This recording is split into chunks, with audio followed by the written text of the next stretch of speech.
नमस्कार दोस्तों। कई बार ऐसा होता है कि हमें घर में कोई आकृतियाँ रखने के लिए बोला जाता है, यानी कि मूर्तियाँ। अब वो मूर्तियाँ कई बार कुछ जानवरों की हो सकती हैं। तो इसी तरीके से हर जानवर किसी न किसी ग्रह को रिप्रेजेंट करता है। जब भी हम किसी ग्रह से संबंधित जानवर की मूर्ति घर में रख लेते हैं, तब उस केस में क्या होता है कि उस ग्रह को एक मजबूती मिलना शुरू हो जाती है। पर कई बार लोग गलती से जाने अनजाने में उन ग्रहों से संबंधित चीज़ें रख लेते हैं जो कि उनके लिए परेशानियां खड़ी कर देती हैं। जैसे कि अगर किसी की भी कुंडली में मंगल खाना नंबर 3 का हो, तब ये मना किया जाता है कि हाथी दांत से बनी हुई कोई भी आकृति या वस्तु अपने घर में ना रखें। पर जैसा कि मंगल खाना नंबर 3 में है, तो हाथी दांत से बनी हुई चीज़ें घर में नहीं रखनी है। पर अगर मंगल की जगह राहु खाना नंबर 3 में आ जाए, तब राहु काफ़ी अच्छी अवस्था का होता है, यानी कि एक पॉजिटिव होता है। और ऐसा राहु परिवार में अगर आप मिलकर चलते हैं, परिवार के साथ रहकर चलते हैं, तो ये बहुत अच्छे रिजल्ट देता है। और पर कई बार क्या होता है कि हमें राहु खाना नंबर 3 के बैठे हुए के रिजल्ट नहीं मिलते हैं। जैसे कि अगर मंगल खाना नंबर 10 में है, तब ये कहा जाता है कि आप घर में हिरन रखिए या फिर हिरन पालिए। अब हिरन तो कोई पाल नहीं सकता आजकल के समय में, तो उसका अल्टरनेट ये होता है कि आप हिरन की आकृति घर में रखिए, जिससे कि एक आपके मंगल को तेज़ी मिले, यानी कि प्रभाव उसका एक जागृत रहे। तो यहाँ पर जो हिरन जानवर है, अगर हम हिरन जानवर की बात करें, तो हिरन जानवर ये चंद्र से संबंध रखता है और मंगल के दोष दूर करने के लिए भी चंद्र की सहायता ली जाती है।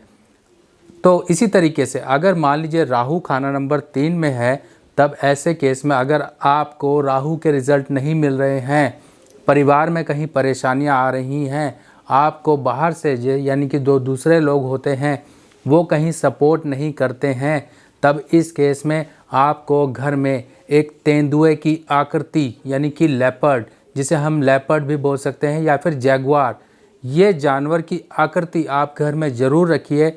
यानी कि कोई मूर्ति नुमा हो सकती है, जैसे कि पीतल से बनी हुई कोई अच्छी सी एक आकृति आप अपने घर या ऑफिस में ज़रूर इसे संभाल के रखिए और सामने रखिए, ताकि इस पे आते जाते लोगों की दृष्टि पड़े। तो इसी तरीके से बहुत से जानवर हैं जिनको हम उपाय के तरीके से इस्तेमाल करते हैं। तो यही सब एक उपाय के लॉजिक होते हैं कि हमें किसी ग्रह के एक अच्छे प्रभाव को जागृत करना है, तो उससे संबंधित जानवर हम घर में रखते हैं। अब जानवर रखना थोड़ा मुश्किल है, तो अल्टरनेट यही है कि उससे संबंधित आप अपने घर में उस जानवर की आकृति ला के रखें। और आकृति लाने के लिए, यानी कि मूर्ति रखने के लिए, हमेशा इस चीज़ का ध्यान रखें कि एल्युमिनियम से बनी हुई चीज़ें मत रखें। हो सके तो पीतल से बनी हुई चीज़ें रखें, अष्ट धातु से बनी हुई चीज़ें रखें, या चांदी से बनी हुई चीज़ें रखें। ये शुभ धातु होती हैं जिनका असर हमारे जीवन पे काफ़ी अच्छा आता है।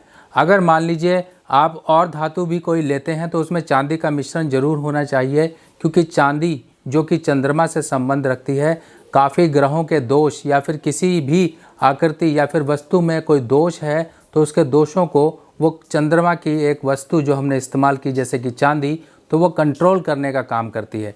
तो यही तरीके हैं कि हमें अपने ग्रहों को कैसे सही करना है। बाकी आप लोगों के साथ ऐसे ही मैं और इन्फॉर्मेशंस लेकर आता रहूँगा। तो मिलते हैं नई वीडियो में, तब तक के लिए आज्ञा दीजिए। नमस्कार।